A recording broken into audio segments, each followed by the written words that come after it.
The two people I loved the most, my wife Emily and my younger brother Jason, stabbed me in the back in the worst way possible. My name is Daniel Carter, and up until 6 months ago, I would have said I had the perfect life. A loving wife, Emily, a successful career, and a close-knit family, especially my younger brother, Jason. We grew up sharing everything.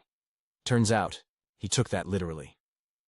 It started with the little things, the kind of stuff you brush off at first because you don't want to believe it.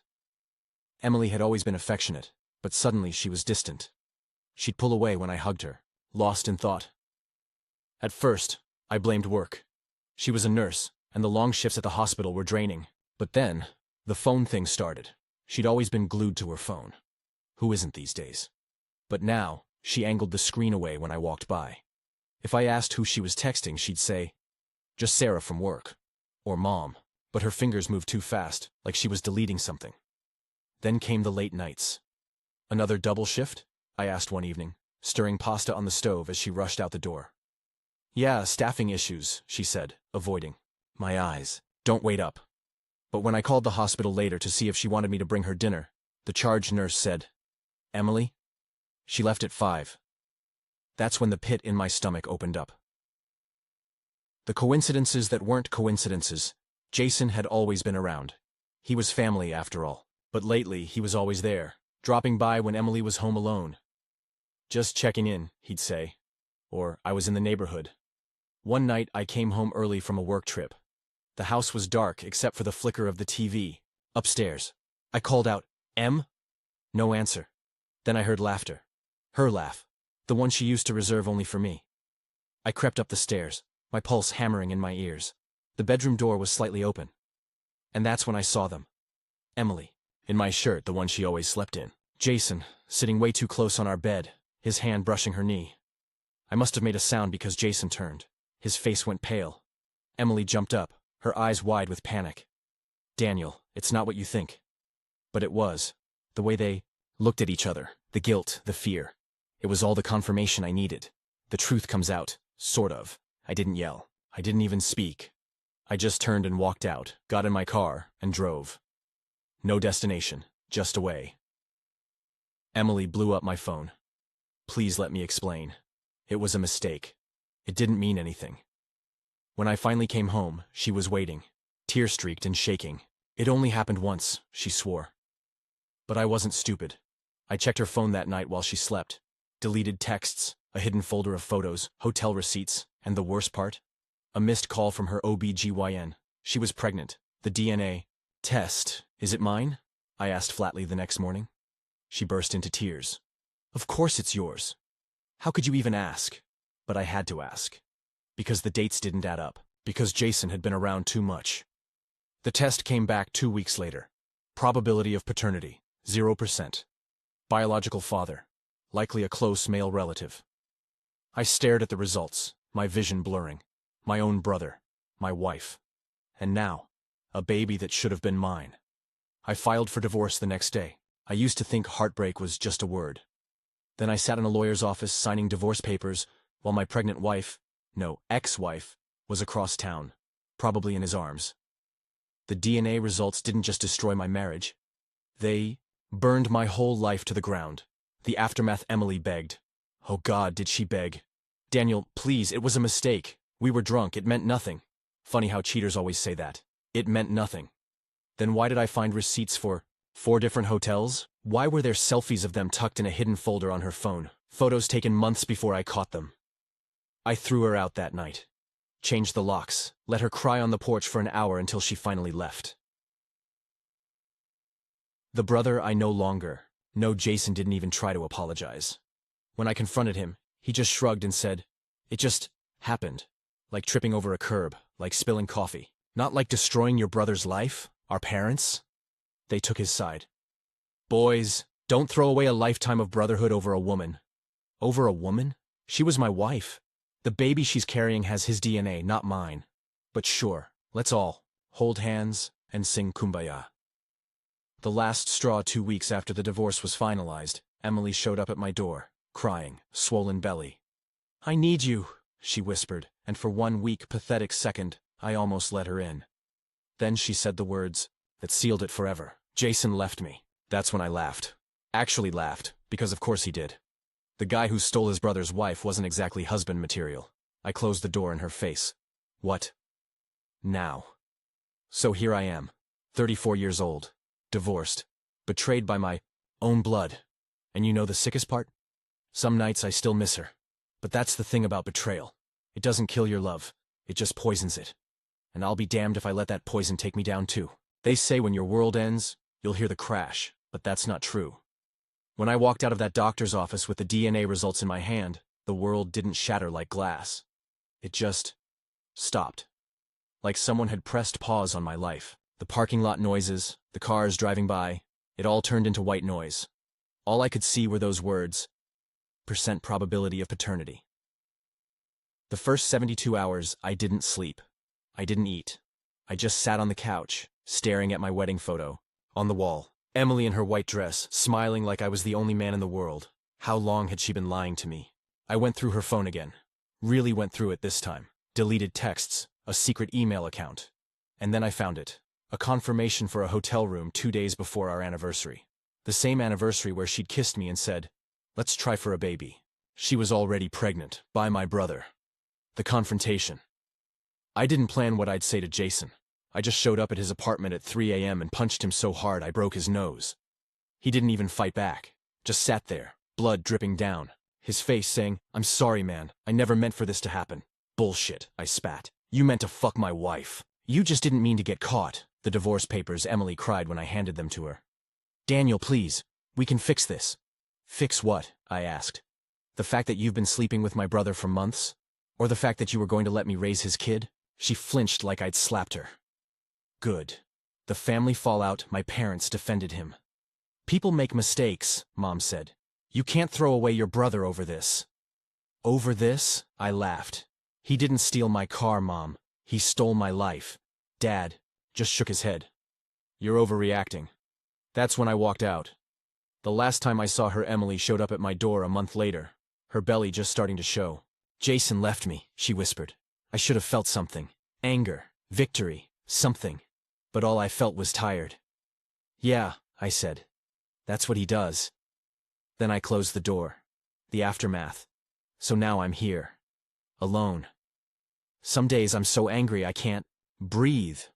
Other days I just feel nothing. But the worst part, I still love her. And I hate myself for it. Music fades to silence. A beat of quiet before the outro. This isn't the end of the story. Because in 3 months that baby will be born. And when it is, I'll have to decide if I ever want to see it. The baby was born on a Tuesday. I found out through a text from my mother. No call, no warning, just 3 cold words. "It's a boy." I didn't respond. What was there to say?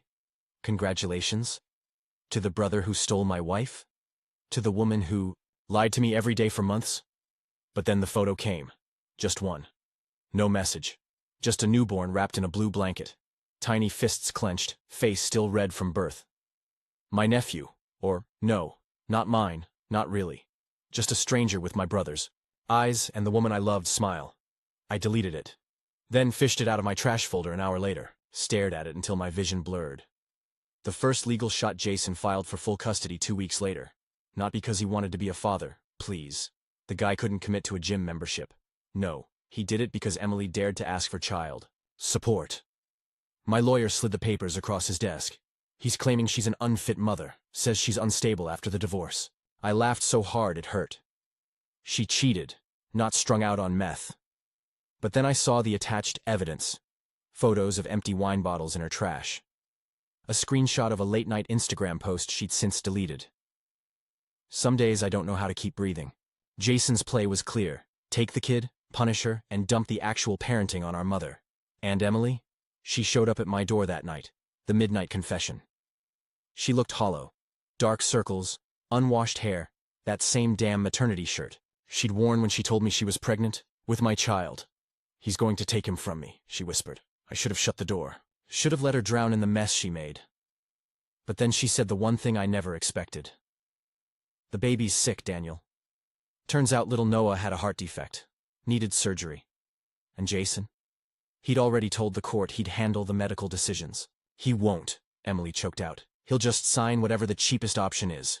You know how he is. I did. The choice. So here's where I am now. Do I walk away? Let the two people who destroyed me destroy each other? Or do I step into that courtroom? Not for her, not for Jason, but for a kid who didn't ask for any of this? I always thought the worst day of my life was finding them together. Turns out, it might be the day I have to choose whether to save their son. Long pause. Voice breaks slightly. And, God help me, I think I already know the answer. The courtroom smelled like cheap coffee and regret. I told myself I was only here for Noah, that sick little baby who didn't deserve any of this. But the second I saw Jason swagger in with his lawyer, that old rage boiled up again. He looked smug, like this was all some game he was winning. Emily sat across the aisle, gripping a tissue so tight her knuckles turned white. She hadn't noticed me yet. Good. I wasn't ready for that. Then the judge walked in, and hell officially began. The dirty tricks, Jason's lawyer went first. Your Honor, my client is deeply concerned about the child's welfare. The mother has exhibited erratic behavior. Late-night social media posts, alcohol abuse, even leaving the infant unattended. That's a lie, Emily burst out. The judge slammed his gavel. Control your client, counselor. I watched Jason smirk.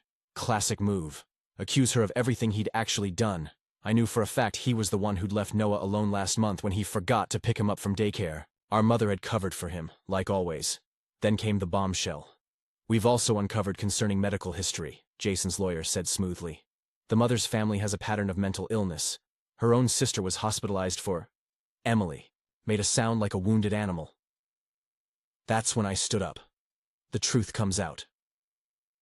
Your Honor, I said. I can confirm Jason Carter is full of shit. The whole room froze.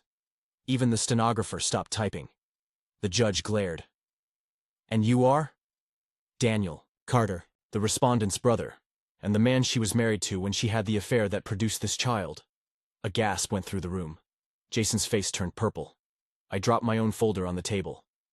Here's Jason's DUI from last year. While he had a suspended license, here's his eviction notice for unpaid rent. And this? I held up a bank statement.